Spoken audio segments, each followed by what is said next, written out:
Happy New Year, everyone! Welcome to the latest episode of Sales Workshop. If you'd like to know what Gunpla kit we'll be reviewing next, don't forget to subscribe to our channel and press the bell button. The long-awaited follow-up of the MGSD model kit is finally here, and we've painted and assembled and can't wait to review with all of you. This is what we are reviewing this week. MGSD Gundam Aerial from the anime, Mobile Suit Gundam The Witch from Mercury from Bandai Namco and Bandai Spirits. And we can use the matching cutting mat and desk mat for the review at long last. We talked about the Witch from Mercury anime a couple times when we unboxed and reviewed Chogokin Gundam Aerial figure and Full Mechanics 1 to 100 Gundam Aerial model kit more than 2 years ago, so we're not going to repeat the backstory in here. But if you've missed our previous unboxing and review, you could always check out the links below.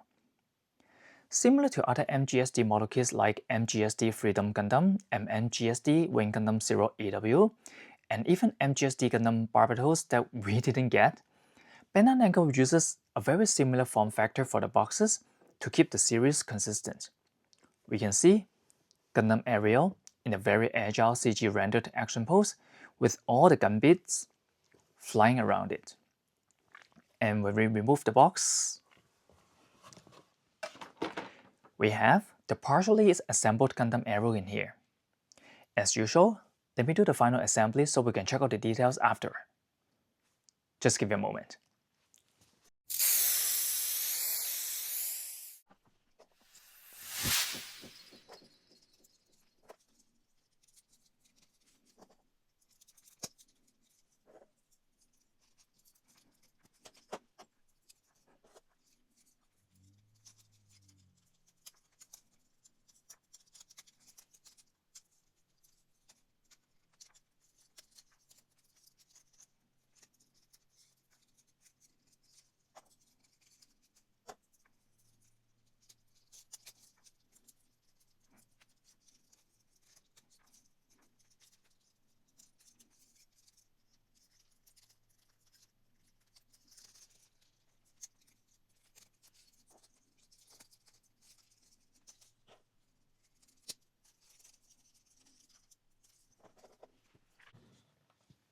Okay, so we have the fully assembled MGSD Gundam Aerial in here. I'm leaving the gun bits or gun staves unassembled for now, so we can talk about them more in a while. Let's have a look at the main figure first. Just like the SD models from Bandai, this Gundam Aerial also features a bigger head that's disproportional to the much smaller and shorter body, particularly when comparing to their 1 to 100 counterparts. But as in all the current MG and MGSD standards, Gundam Aerial has a full inner frame inside, so we can showcase the frame without the outer armor pieces attached. Most of the times I'll just attach the outer armor altogether anyways. And like the other MGSD kits, some parts are recreated with injection gloss silver color to give a more metallic feel. It may be hard to see in this video, but they are incorporated as part of the frame like the eye camera, behind the waist armor, in here, the chest, and shoulders. It's a subtle note, but it certainly adds more details to the finished kit. As we can see, Bandai uses very detailed color separation for all the parts, including the basic white, red, blue, and yellow, and even added different shades of gray for more depths. So if you prefer to straight build this model kit, it still has a high level of completion. I used light gray on some white parts to make the model kit stand out a bit more, and only used Gundam spray cans and Gundam bottle paints to stick with the original scheme. I also used the included stickers instead of ordering some third-party water decals to apply to the kit, and I'm quite satisfied with the overall results. Let's have a look at the articulations as well. Learning from the past experience when building other MGSD model kits, I sanded all the joints including the shoulder, arm, hip, and leg joints a bit, especially after spraying, to ensure smooth assembly so I can move the joints without worrying about breaking them. If I hand painted the parts, I could have avoided painting over the joints easily. But spraying without covering the joints with masking tapes will add an additional very thin layer of paints over, which have a huge effect of the assembly afterwards. Gunplas are well known for being very articulated. Like the head, we can tilt up and down, rotate, left and right, and even move the head a bit further upward, thanks to both the ball joint and additional joint in the neck. The same applies to the chest and waist areas. They allow some wide and natural movements like back and forth and on the side. We can also open the copy hatch like other MG models. Just give me a moment. See, I can open it like this. Oh, here you go. So you can see inside. Although it doesn't come with a Soletta Mercury figurine.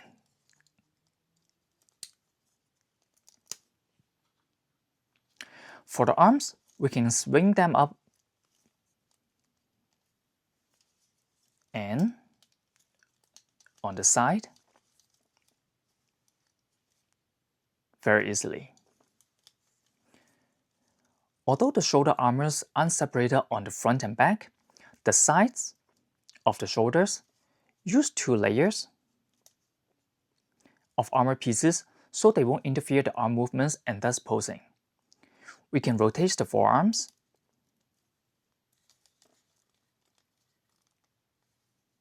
so when we attach the shield, it can be in a more natural position. We can also bend it at the elbows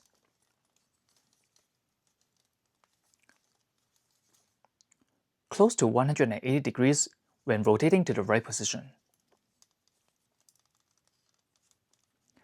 Some of the figures can be moved individually, like the thumb and the index fingers. But the last 3 fingers, these 3, are joined together. Still, they can hold their beam rifle and beam sabers firmly. Now let's take a look at the legs. Compared to other mobile suits, Gundam Aerial has small front waist armor, which allows wider movement of the thighs for some kicking and kneeling actions. With the double joints in the knees, we can bend the legs and expose the inner armor and frame underneath, and the top thigh armor will slide forward too. The ankles use 2 axles, so we can tilt the feet front and back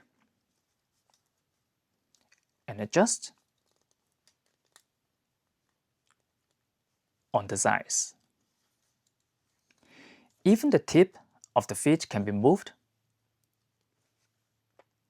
so some nice running or lifting poses can be possible.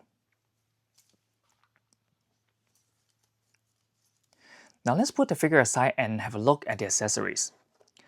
Like we previously mentioned, we didn't assemble the gun beads because we want to show you the assembly of the Escutcheon shield. Just hang on for a while.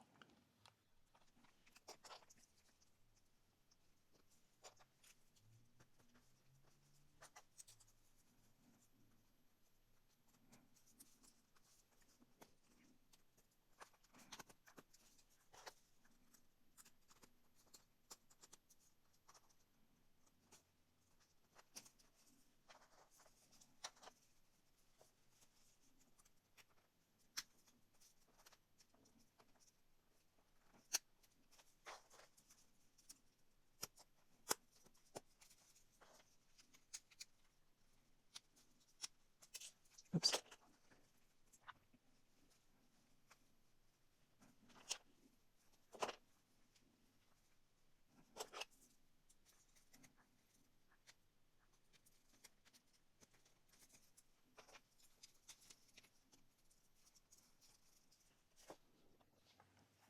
There we go.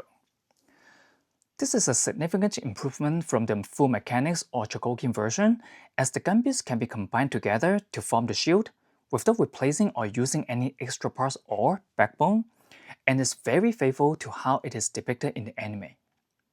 We can also use the Witch from Mercury action base to attach the separate gun staves for more action poses, or attach the gun bits on the hard points, like in here, on Gundam Aerial to recreate the bit-on form. Other standard accessories include the beam rifle and effect parts,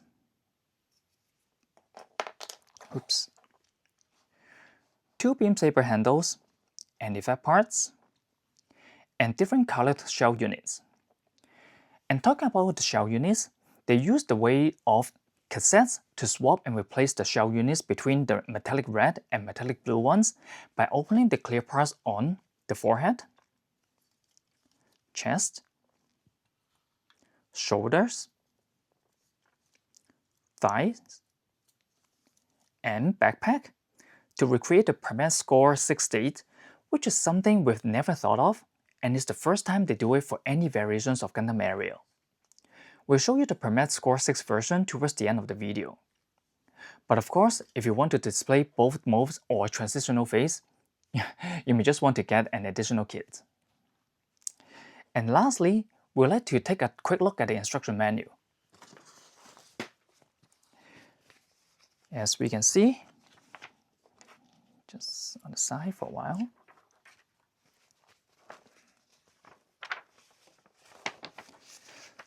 This one is still a bilingual manual in both Japanese and English, unlike the RG Shining Gundam we reviewed last time, where it features English, French, and Spanish. But the current trend is that Bandai Namco will slowly move to trilingual ones for the North American and European markets, while bilingual ones like this will continue to be available for mainly the Asian markets. Either way, it's nice to see Bandai Namco trying to expand their markets so more modelers around the world can build the interest together.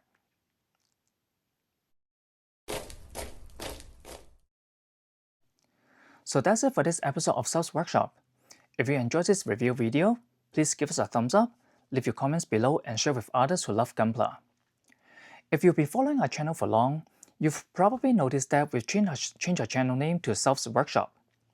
We're going to change the format and contents a bit to bring more than unboxing to you in the new year, so remember to subscribe to our channel. And by the way, the next MGSD has been announced, and it will be MGSD Destiny Gundam that will be releasing in February.